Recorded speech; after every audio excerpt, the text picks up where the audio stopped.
Good morning, this is KELOLAND on the go with all you need to know in news and weather as you start your day.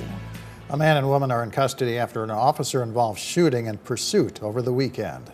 The South Sioux City Police Department and Nebraska State Patrol are investigating the shooting that happened Saturday near a gas station involving two people and a stolen budget rental truck from Kansas. Authorities say Brian Church drove the truck toward an officer, which led to the shooting. Shortly after the truck took off, which officials pursued in Iowa before ending near Elk Point, South Dakota.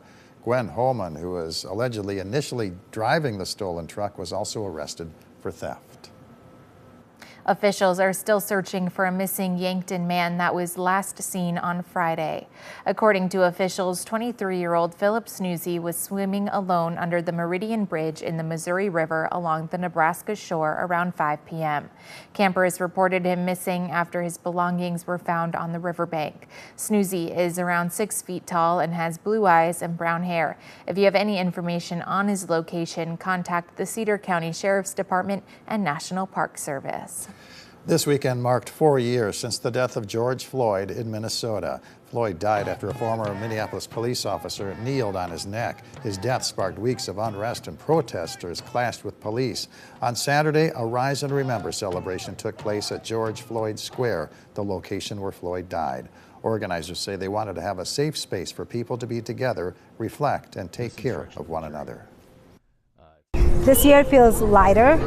It feels, I don't know, I feel like healing has begun even for me. Organizers say this year's remembrance was all about self-care, from receiving free services to meditation to artistic expression. Floyd's family was in Washington, D.C. last week working with House Democrats to reintroduce the George Floyd Justice in Policing Act. The bill would create federal police reform. It was introduced in 2021 and passed the House, but did not pass in the Senate. Now let's get our first check of the forecast with meteorologist Brian Karstens. Good morning, Brian. All right, good morning, Perry. Good morning, everybody. Weather today on this Memorial Day. Overall, temperatures into the 70s, but we'll be watching a couple of items. The wind is picking up. That'll be out of the northwest today. Sioux Falls area, 15 to 30. Also, gusts even higher than that in Pierre and also in Rapid City. Don't forget, too, some more redeveloping scattered showers and thunderstorms in northeast South Dakota and west central Minnesota. We'll take a closer look at that coming up here in just a few minutes. Thank you, Brian. Memorial Day is a day of remembrance, and a group of volunteers are doing their part to make sure our local veterans are not forgotten.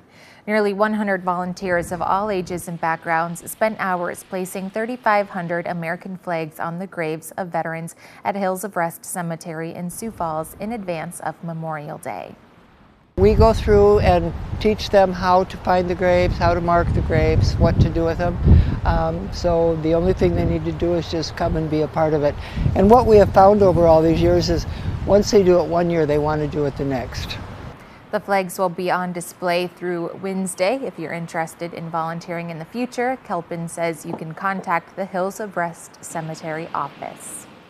Many KELOLAND families waking up inside of their tents, campers, and cabins during this first holiday of summer. A Memorial Day camping trip is a family tradition for many of the visitors at Newton Hill State Park. It's an especially exciting time for the youngest campers.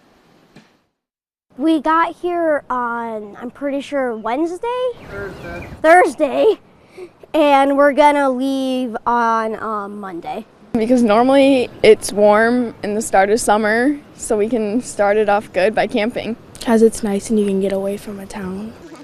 Park visitors pointed out that the cold start to the weekend has been the only downside to their holiday camping experience. A small-town library is starting a new community program. Vermilion Public Libraries has created a Library of Things collection for people to check out. Items range from tools and measuring equipment to board games and puzzles. It's more just non-traditional items, things you don't always necessarily think of when you come to the library to check things out, but that still, you know, community members are often in need of or looking to use. Maybe they don't have one at home. For more details about the Library of Things, you can visit this story right here on KELOLAND.com. And that's a look at some of our top stories.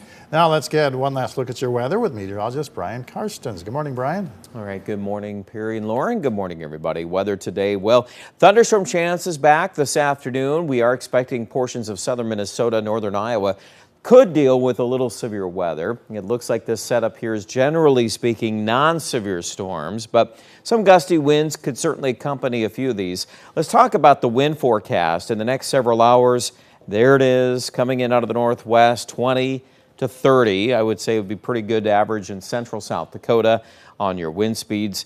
Notice what's going on here in northeast South Dakota by 4 o'clock through 7 o'clock this evening. Those little hints of orange in there indicating where some gusty winds could accompany the strongest thunderstorms. So whether or not they're severe, I think at this point, sure, they could be a little strong. That is the potential there. And then during the overnight, generally speaking, most of our wind numbers will come back down as Canadian air begins to filter back into the region. Let's take a look now at Futurecast. This is going to really kind of put things together and into perspective. You can see some of those morning showers in western Minnesota. So those are going to roll east, and then there we are. See that map by 2 and 3 o'clock from Fargo to Minneapolis down to Mason City, Iowa. That whole corridor in there, any point could develop these rumbles of thunder and these scattered thunderstorm cells.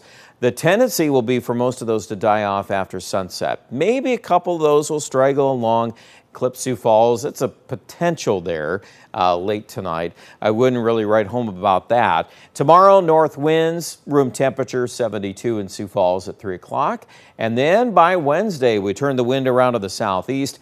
And eventually, we're going to pump in some Gulf of Mexico moisture with this next front.